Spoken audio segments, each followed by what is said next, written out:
Hey, you right? Yeah, sorry. What's wrong? Oh, I've just been playing Mass Effect Andromeda. Every time I play it, it just makes me fall asleep. Yeah, it'll do that. What are you doing anyway? I have just watched Episode 1, Series 2, Westworld. It's so good. Cool. I still haven't watched Series 1. What do you mean you haven't watched Series 1? I just never had the chance. I did want to. Just go watch it. It's sci-fi, it's western, you'll love it.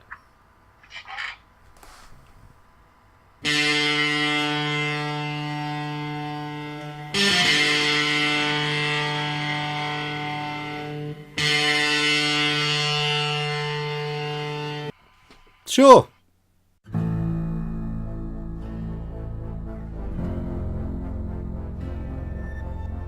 Hi, I'm Adam Tyler, and holy shit, have you seen Westworld? Do you know where you are? I'm in a dream. That's right, Dolores. You're in a dream. Have you ever questioned the nature of your reality?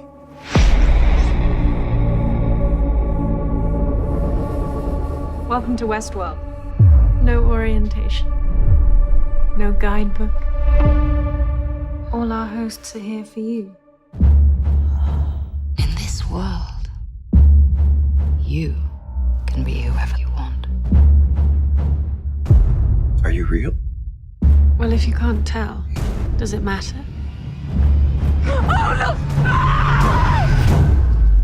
Alright, I know I'm coming to this a little bit late, but frankly, if I didn't have 100 excuses not to watch television for the last 4 or 5 years, I wouldn't be sitting here talking to you. Now, with season 2 of Westworld coming out, I decided it's probably time I jumped on the bandwagon and actually watched season 1. Once again, in my quest to actually watch the shows coming out in our golden age of media, I've decided to give the show 1 hour to try and impress me. If I'm not sold in that time, then I'm moving on to pastures new. Now I realise I'm not alone in not having watched the new Westworld TV show, so you should know though, I'm not going to try and spoil anything. What I will do is dip into the basic plot, themes and characters established in that first episode. If you think that's going to spoil anything for you, then I'd recommend you piss off and watch it yourself, or just skip to the time code right here for a summary. Right, we all good? Everyone planning on staying? Great! Westworld began its life back in 1973. Written and directed by Michael Crichton, Westworld introduced us to the highly technological world of 1983, where lifelike robots acted out roles across 3 different worlds in the amusement park known as Delos. These 3 worlds, medieval world, Roman world, and of course Westworld, allowed the visitors to live out their fantasies, safe in the knowledge that they would come to no harm. In exchange for a paltry $1,000 a day, anyway. Things go awry when a mysterious set of breakdowns and mechanical failures begin to disrupt the machines across all 3 worlds, leading the androids to rise up against their human masters. Where nothing can possibly go wrong. I'm shot. Go wrong. Raw. Go wrong. Oh my God. I've always adored Westworld. It's a cultural icon. It's no wonder then that a television remake would eventually come to pass. And sure enough, in 2013, HBO announced that they had ordered a pilot episode, taking inspiration from the original source, as well as Grand Theft Auto and Bioshock Infinite, Skyrim, and the truly magnificent Red Dead Redemption. In this new version, Westworld is a theme park all of its very own, operated by the enigmatic Delos Incorporated. For a heavy fee, guests are invited to fulfill their Wild West fantasies in a vast arena of unspoiled land populated entirely by artificial people and animals, known collectively as hosts. These hosts follow a set of predefined storylines, each interweaving with one another. Of course, these storylines are open to human interference, with the hosts often changing what they're doing to better entertain the human visitors. Each day is a fresh start, with the host's memories erased and reset to start all over again the following day, like a sort of existential Groundhog Day. This allows guests to fulfill their every fantasy without any fear of repercussion, safe in the knowledge that hosts will be unable to harm them or any other living creature.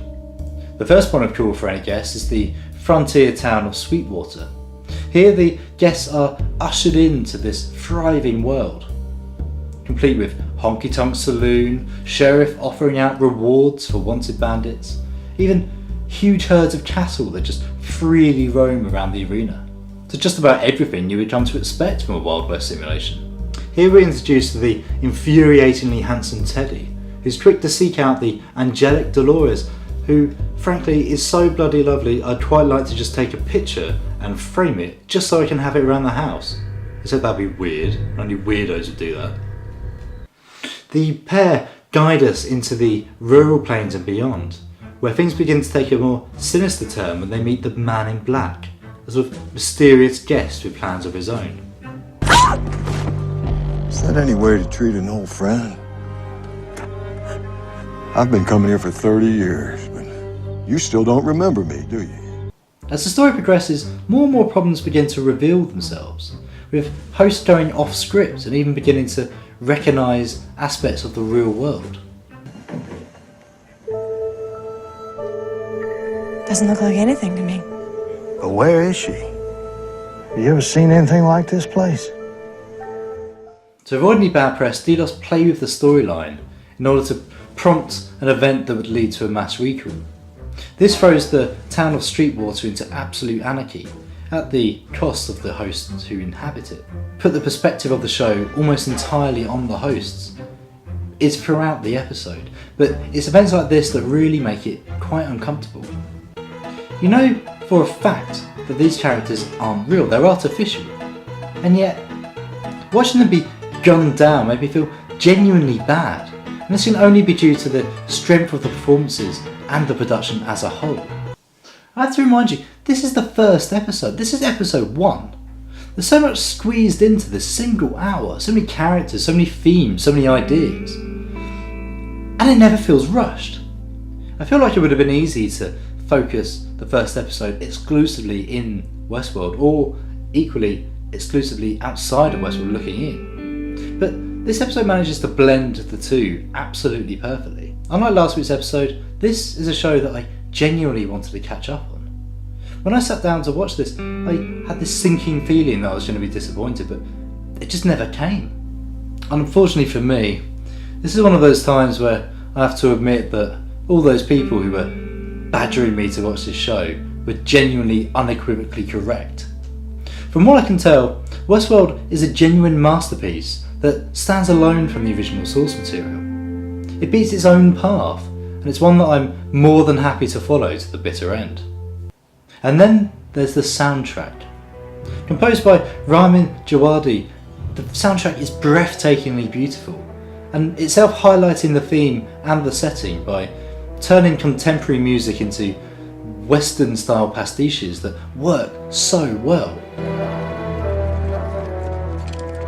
That's the sheriff's horse, you son of a bitch. It's rifle too.